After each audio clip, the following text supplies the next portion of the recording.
Welcome to today's video where I will show you how to clean a toilet with Pretty Potty. Please angle the top at 45 degrees.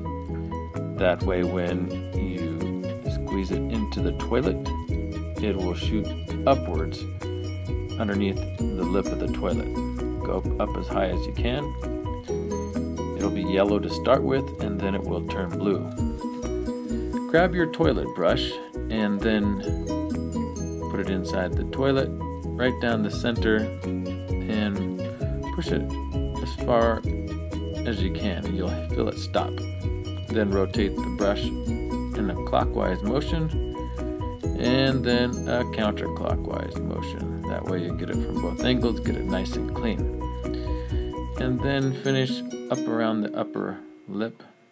I always do the Pretty Potty after I've totally cleaned the entire toilet. Then to finish off, leave it fresh and blue. If this video brought you any kind of value, please like and subscribe. Thank you.